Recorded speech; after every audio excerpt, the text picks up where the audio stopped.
because you think about with our sensory kiddos and especially our sensory seekers, like they are craving that input because they just want to sit down and feel comfortable in their own skin. And in order to do so, they need more of that input in order to just feel calm and regulated like we're doing right now.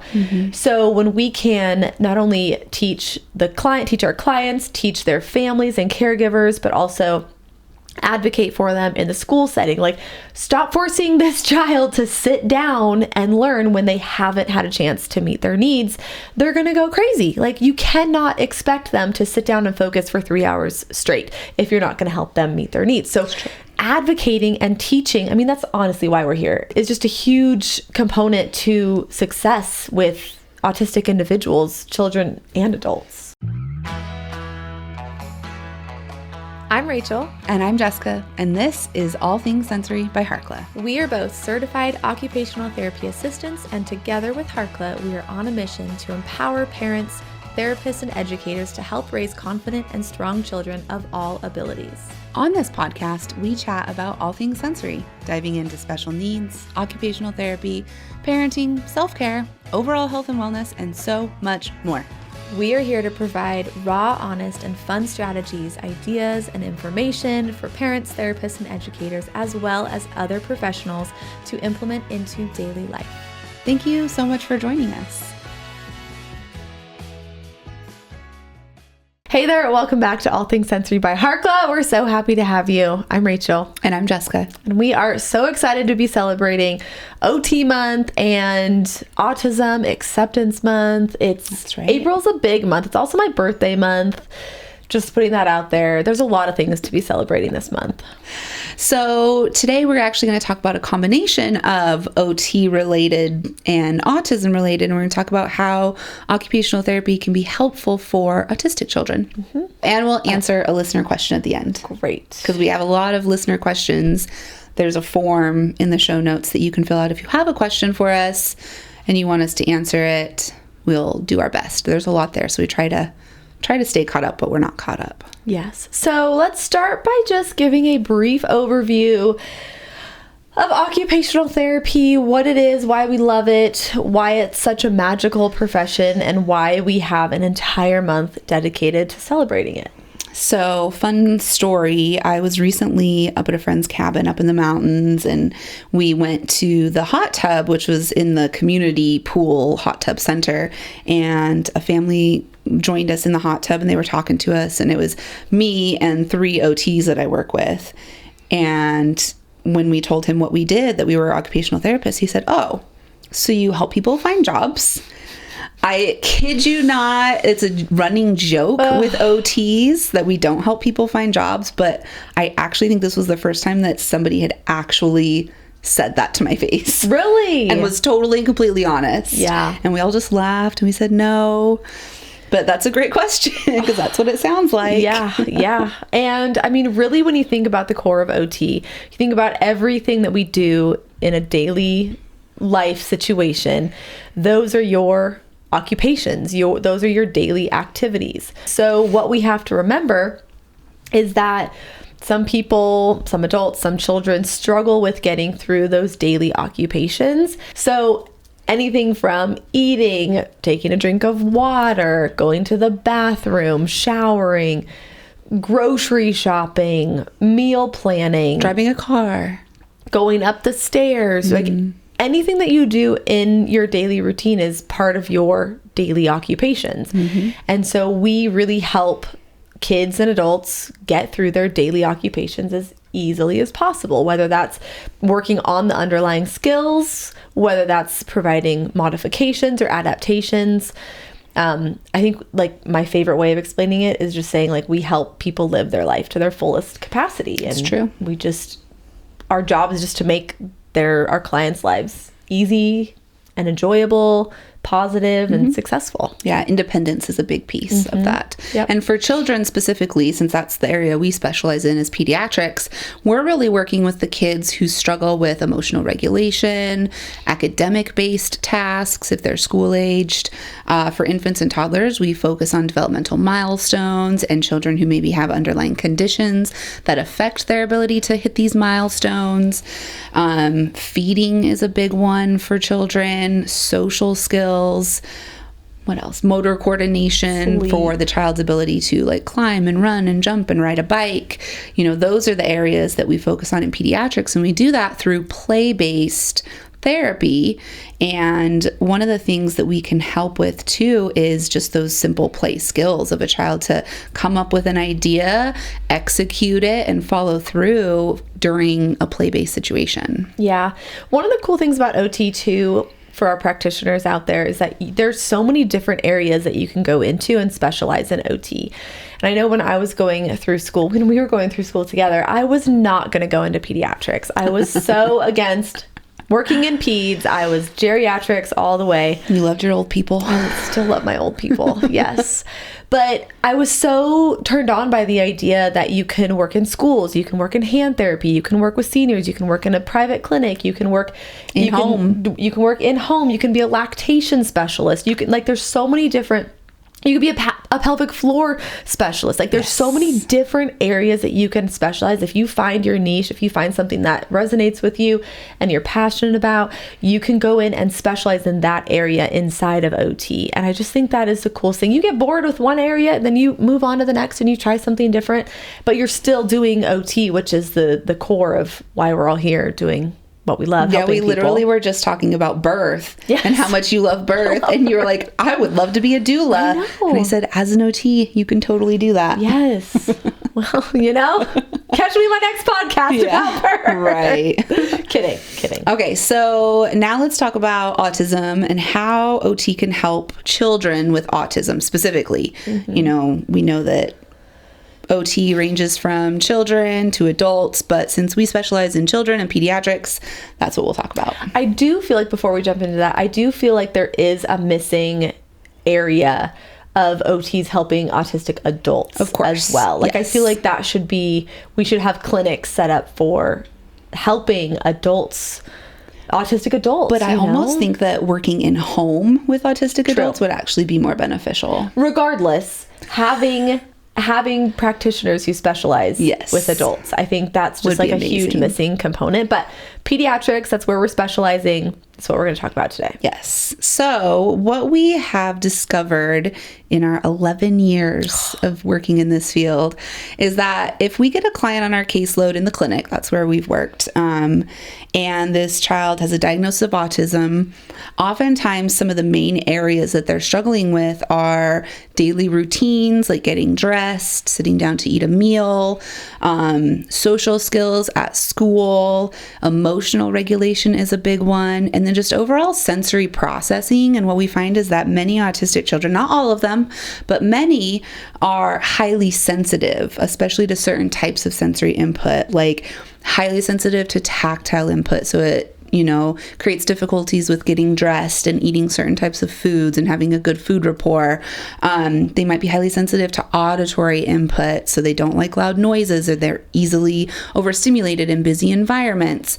And so as OTs, we're able to work on those underlying sensory processing challenges as well as the other underlying skills for those other areas that they struggle with. Yes. And, going along with our sensory sensitivities, we also see on the flip side some of those sensory seeking tendencies with those near senses, vestibular, proprioceptive, and interoception.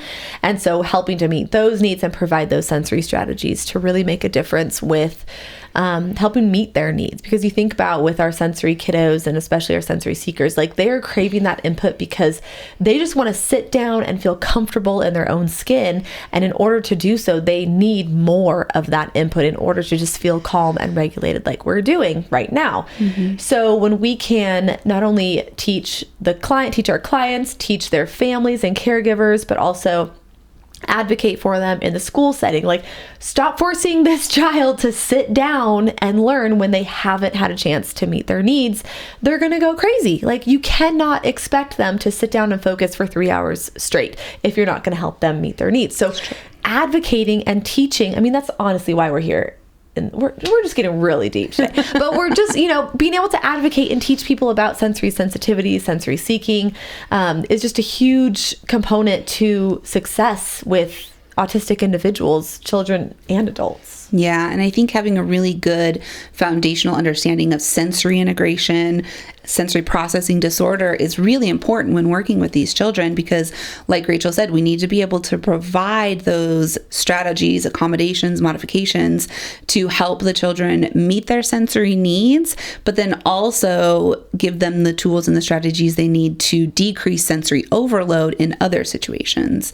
So maybe the child is a sensory seeker for vestibular and proprioceptive input, so we need to find jumping and crashing and running and pushing and swinging activities that they can do to meet those sensory needs. But say this child is also oversensitive to auditory input, then we also need to provide sensory strategies like heavy work, proprioception, maybe noise canceling headphones or a therapeutic listening program, and get those involved into their daily life as well. Another big part of OT and supporting our autistic clients is using that neuroaffirming language. So making sure that we are saying it how it is. We're saying autistic clients or autistic individual. If that's what they prefer. If that's what they prefer, that has just been kind of the shift that we have learned. And, we always try to listen to our clients as much as possible and listen to the autistic community and what they prefer, and teaching them to socialize in a way that is comfortable for them. We're not going to force the eye contact. We're not going to force these situations that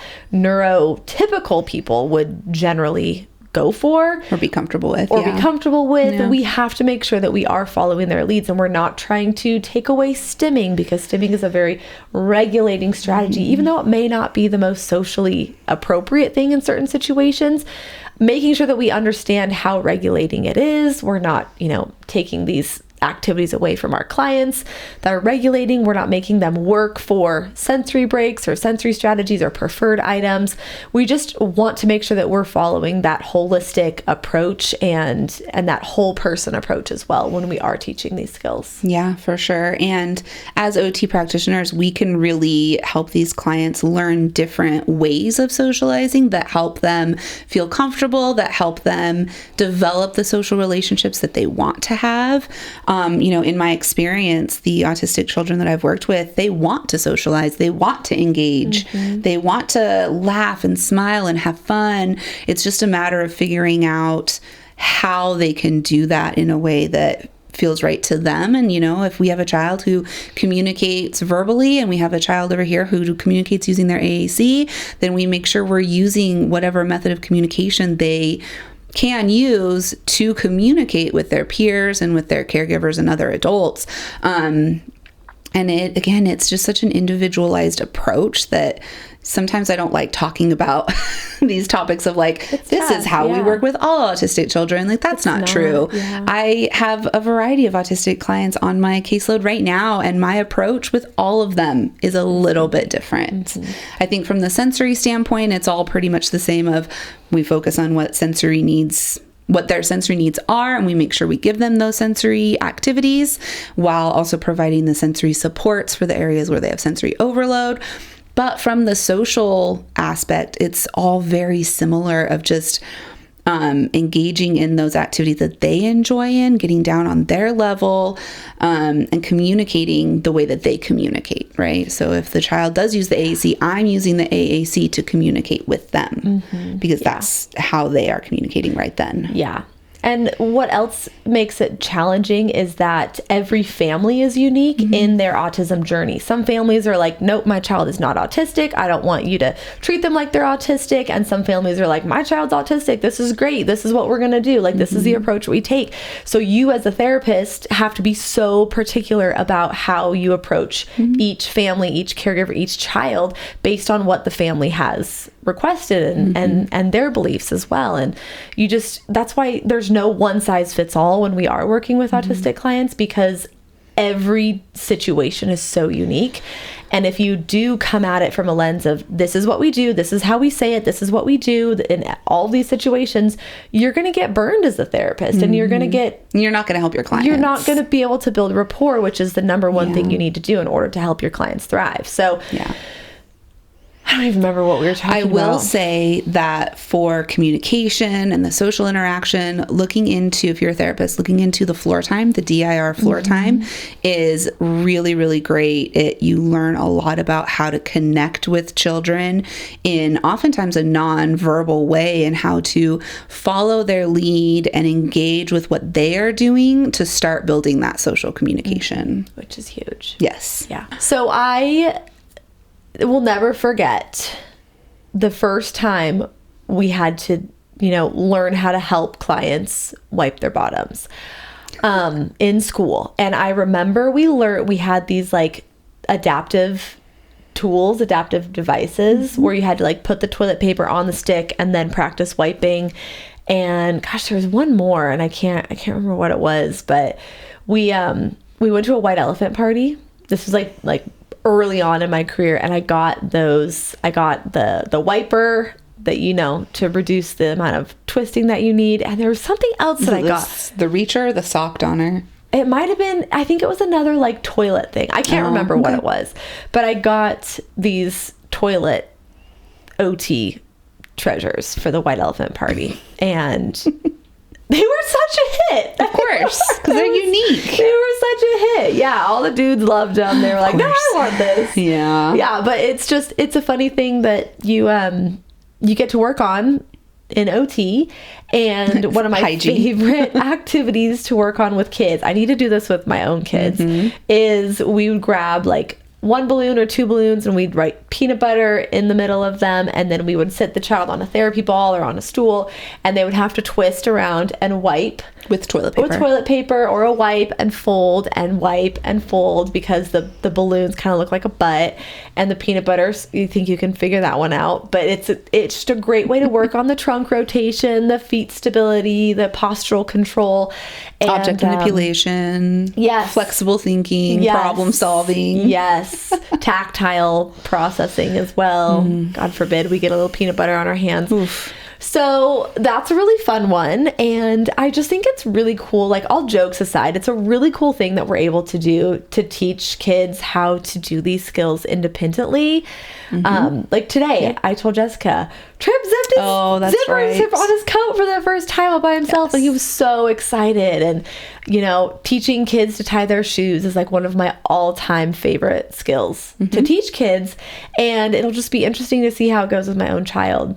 It probably won't go well, It'll but be great. I'll send him to Jessica. So all of that to say, we also work with our autistic clients on self-care skills. Yes. Independence and activities of daily living, getting dressed, hygiene, using the bathroom. In the clinic setting, one of the things that we focus on is a child being able to come into the treatment gym, take off their shoes and socks, hang up their jacket, hang up their backpack. We go do our session. At the end of the session, we come back, we put our shoes and socks on, we put our jacket back on, we gather all of our things to go out to the waiting room to the caregiver. And that's huge. I've had clients come in who are so dysregulated, no communication, just, quote unquote, in their own world. And you work on this every session. We're doing this 2 to 3 times a week. And after a couple of weeks, they get it, and they are independent with coming in. They remember that routine. They can take their shoes and socks off. They can put them on at the end of the session, or they can communicate halfway through the session. Hey, I want to go home. And they go over and get their shoes and socks as a way of communicating with you. Hey, I'm all done. Yeah. And it's just an amazing thing to see and watch happen with our children, especially our autistic children who come in and they don't have these independent self-care skills, and you do it with them and you work on it, and you just see that their ability to do this independently, it happens, and it's amazing. It is. It's one of the coolest parts. Honestly, one of the best parts. Yeah, definitely. So really, the moral of the story here with this episode is just reminding all of you, whether you're a practitioner, whether you're a teacher, whether you're a parent, whether you are an autistic adult yourself, neurodivergent adult, really the power of OT is lifelong. It is teaching independence, it's teaching emotional regulation, it's teaching nervous system regulation. We're just a whole body, whole person approach to well-being. And I love it. I love it so much. Yeah, I think the other thing to keep in mind if you are a therapist and you're working with autistic children is making sure that you understand what the parents and what the family wants for their child. What are the family goals? What can they do at home? What can you give them to use at home to help with carryover? But you really have to meet the family with where they're at, because so many of the families of autistic children are overwhelmed, they're tired, and so you just need to build rapport with them, build trust with them, build rapport with the child so that the child enjoys coming to work with you. Because if it's a fight to get from the car to the treatment gym, like that's not fun for the family. So just keep that in mind. Yeah, definitely. Yeah. Okay, we do have a listener question that we're going to answer. Thank you for submitting that one. This first one, I guess we're just going to do one today. This one is, I have a 5-year-old autistic female, need to work on not using her saliva to spit into things with holes or play kitchen items and then drink it. I offer water in different types of cups. She spills, dumps, shakes until the water comes out of the cup. We cannot offer gum. I'm not opposed to crunchy snacks in the classroom. However, food is extremely motivating for her and I don't want to overuse it or use it as a reward, but still open to crunchy food. I would use the crunchy food during like scheduled meal times, snack times, and meals. Yeah. But definitely not outside of that. Yeah. Not as a reward. I love that. Yep. So she's spitting into things and then drinking it. My guess is this is kind of like a stim. Could be. Like kind of playing with your spit, playing with your saliva, spitting, drinking, finding holes, pouring, dumping. She's dumping. Kind of it's like if they offer her water in a cup, she dumps it out, spits, pours, and then drinks her saliva. Yeah. That's how I read it. Yeah. I would look into some nutritional deficiencies, almost like a pica type thing, because I'm just thinking, this is going to sound gross. If you were to spit into a cup right now and then drink it, it would taste very different than just water. Yes. Right? So there could be a nutritional need that's being sought out because the flavor, the texture of your saliva is different than water as well. Yeah. My thought is like a sensory seeking or a stim, and they are seeking that feeling of the spit, of spitting, drinking it to start the process over. So I'm wondering if like using vibration. I always try vibration. Yep. Like a vibrating probe, like the Z Vibe, or like a bite and vibrate teether where she can bite and it can vibrate. Changing the temperature, using cold crunchy snacks like cold ice to crunch on. Cold ice, not warm ice. Cold ice. Make sure you get cold ice. Make sure it's cold. Or even like maybe a warm drink, like maybe a warm tea or something like that. But if she's going to pour it, we don't want that to be a safety issue. I would do vibration. I would do crunchy foods. I would do cold foods. I would be curious about sour spray too, although sometimes sour spray can like make more saliva. Oh, for sure. It for sure will. Because then you don't want her to get into the habit of she gets a squirt of sour spray, she spits it and then drinks it. Because I could see that happening. Because also this could be a repetitive, almost like a stim. She's in this routine. This is what she's focused on, these specific toys, and this is the only thing she does with these toys. It's a repetitive, restrictive play with these specific toy items. You know, what would happen if these toy items weren't available? Would she engage with other types of toy items? But that could be something like a toy rotation of these kitchen items and getting those kitchen toy items out, put away, and having some other type of toy there. Yeah, and I would also see what happens with more sensory input, more like big body movement. Full body activities. Crawling, jumping, swinging really high, like providing a lot of vestibular input. If this is in the classroom. If it's in the classroom, there is or something about the classroom in the question, if then this is an OT, you can still do the full body crawling, jumping, maybe not swinging if it's in a classroom. Squishing, sitting on a therapy ball. Just trying to meet that need. If it is a sensory seeking behavior, meet that need in another way with her whole body. I think that's a good list of ideas. Yeah. Okay, report back. Let us know if you tried that. And if you have questions, you can always put those in the form that we have in the show notes. Yes, hopefully that was helpful. Yeah. If you enjoyed this episode, let us know by subscribing wherever you're listening. If you're on YouTube, Spotify, Apple Podcasts, make sure you subscribe. Send this episode to a friend. Yeah. Word of mouth is the best way to support us, I think.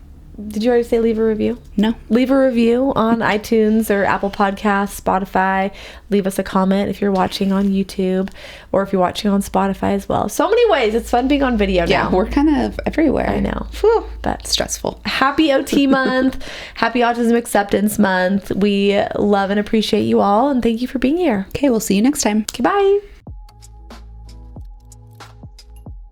Thank you so much for listening to All Things Sensory by Harkla. If you want more information on anything mentioned in the show, head over to harkla.co/podcast to get the show notes. If you have any follow-up questions, the best place to ask those is in the comments on the show notes or message us on our Instagram account, which is at harkla_family or at All Things Sensory Podcast. If you just search Harkla, you'll find us there. Like we mentioned before, our podcast listeners get 10% off their first order at Harkla. Whether it's for one of our digital courses or one of our sensory swings, the discount code SENSORY will get you 10% off. That's SENSORY. Head to harkla.co/sensory to use that discount code right now. We are so excited to work together to help create confident kids all over the world. While we make every effort to share correct information, we're still learning. We will double check all of our facts, but realize that medicine is a constantly changing science and art. One doctor or therapist may have a different way of doing things from another. We are simply presenting our views and opinions on how to address common sensory challenges, health-related difficulties, and what we have found to be beneficial that will be as evidence-based as possible. By listening to this podcast, you agree not to use this podcast as medical advice to treat any medical condition in either yourself or your child. Consult your child's pediatrician or therapist for any medical issues that he or she may be having. This entire disclaimer also applies to any guests or contributors to the podcast. Thanks so much for listening.